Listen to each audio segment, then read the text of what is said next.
Vamos fazer uma oração, né? Aqui há uma unção, como a gente falou, cada lugar nessa terra tem uma unção.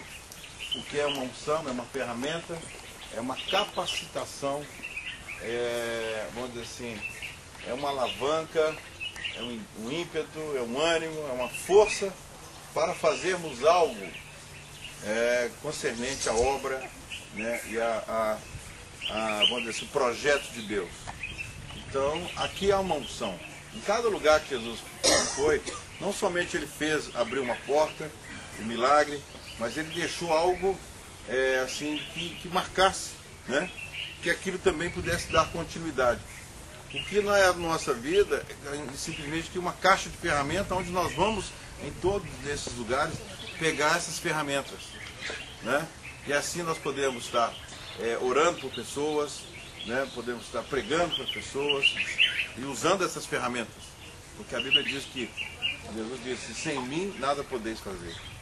Então aqui, há uma unção aqui, há uma unção da multiplicação, daquilo que você tem, daquilo que, né, multiplica em cima de quê? De nada. Jesus é o único que pode multiplicar em cima de nada. Aqui nós vimos aqui, muitas vezes os nossos projetos são frustrados, os nossos objetivos, os nossos ideais são frustrados, porque tentamos fazer por nós mesmos. Ele disse, sem mim nada podeis fazer. E aqui há algo interessante, que quando Jesus chega, que eu vou ler aqui o texto bíblico, que está lá em João, capítulo 21, no verso 1 diante, diz assim: depois disso, tornou Jesus a manifestar aos discípulos. Constantemente Jesus se manifesta a discípulos, ele se mostra a discípulos, ele se deixa, né, vamos dizer assim, se mostrar a eles. Então aqui Jesus começa a abrir o coração e mostrar realmente a sua realeza, a sua divindade, o seu poder, né? E diz aqui que manifesta aos seus discípulos junto ao mar de Tiberíades. E foi assim que ele se manifestou. Estando juntos Simão, Pedro, Tomé, chamado Dídimo, né, Natanael, que era de Caná, da Galiléia, os filhos de Zebedeus e mais dois dos seus discípulos, disse-lhe Simão Pedro, vou pescar. Disseram-lhes uns aos outros, também nós vamos contigo. Saíram, entraram no barco, e naquela noite, muito claro a Bíblia diz, nada apanharam. Como pescadores, homens que dependiam do sustento, né? Vamos pescar, né? Quer dizer, se um pescador sai a pescar, ele já sabe a lua, já sabe a maré, já sabe tudo o que tem que ser feito. Então, eles já saíram já com o intuito, vamos buscar alguma coisa, né? Dinheiro, sobrevivência, tudo mais. É o nosso dia a dia, é o nosso trabalho. E aqui é interessante, diz assim, mas ao clarear da madrugada, estava Jesus na praia, todavia os discípulos não reconheceram que era ele. Porque à noite, né, ainda não está claro, e muitas vezes estamos assim, muitas vezes o Senhor está perto de nós e nós não reconhecemos. Os próprios discípulos não reconheceram Jesus. Estou dizendo no momento físico dentro do local, no momento, vamos dizer assim, natural, se havia névoa, se havia alguma mormaço, se havia, sei lá, alguma coisa, ou estava escuro. Não, eles não reconheceram. E tem momentos na nossa vida que nós não reconhecemos Jesus. Vimos aqueles indianos, ao final ali, saímos ali, Deus começou ainda a falar mais com eles ali.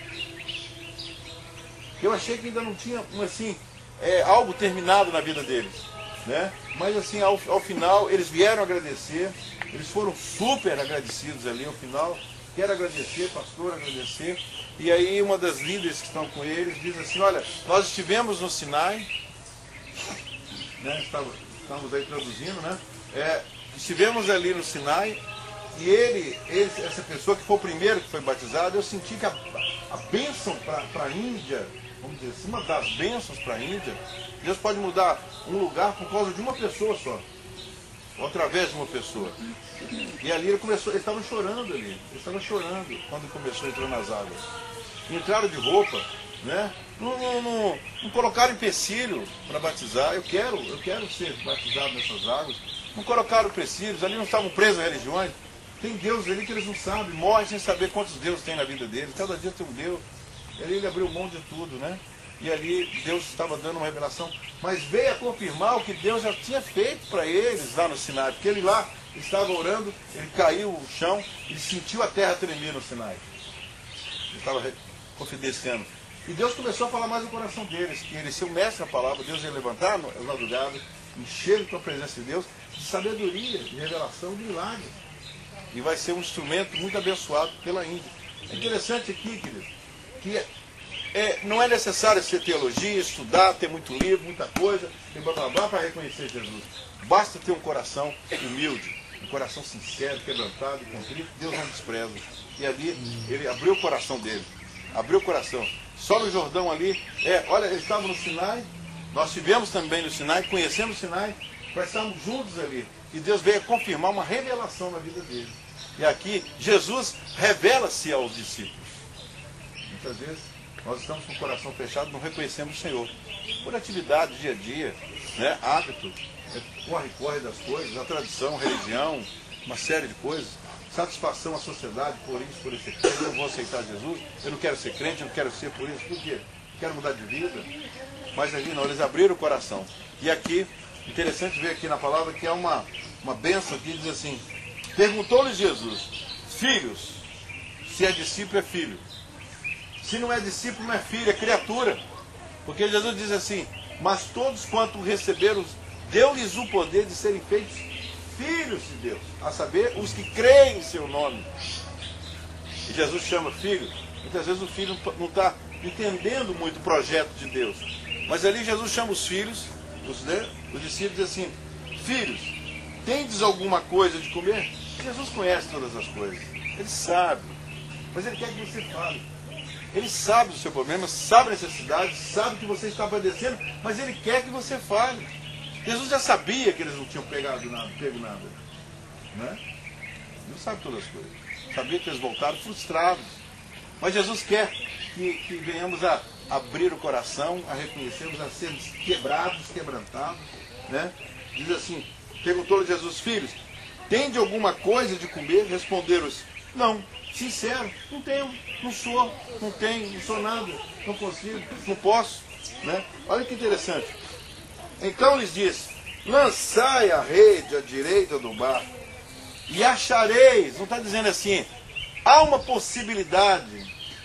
Esse não é um Deus que pode ser que veio, que fez, que não faz. É um Deus que faz, sabe e tem a confirmação. É um Deus assim, lança a rede e achareis. Está no presente, é afirmativo, né? É interessante isso aqui. Lançai a rede à direita do barco e achareis. Assim fizeram. Obediência. Assim fizeram. Obediência. Assim fizeram e já não podiam puxar a rede de grande quantidade de peixes. Pela obediência, queridos, nós podemos extrair aonde não existe. Nós podemos buscar aonde não tem. Porque Deus chama a existência as coisas que não existem. Ele tem autoridade dos peixes para dizer, peixes, eu ordeno a todos vocês agora que venham para a rede dos meus filhos e dos meus discípulos. A bênção pode chegar até você, querido. Amém. Pela ordem, pela obediência, né? E aqui tem mais alguma coisa, diz assim, aquele discípulo a quem Jesus amava, disse a Pedro, é o Senhor? E ele perguntou, né? Estou pegando aqui, diz assim, olha, aquele discípulo a quem Jesus amava, disse a Pedro, é o Senhor? Simão Pedro, ouvindo que era o Senhor, cingiu-se com a sua veste, porque havia despido, e lançou-se ao mar. Mas os outros discípulos vieram no barquinho, puxando a rede com os peixes, porque não estavam distantes da terra, senão quase 200 côvados. Não precisa ir muito longe, não precisa fazer muita coisa, não precisa sofisticar muito não. Deus pode trazer os peixes na margem. Deus é aquele que está além e quebra toda a lógica. Né? Estavam perto.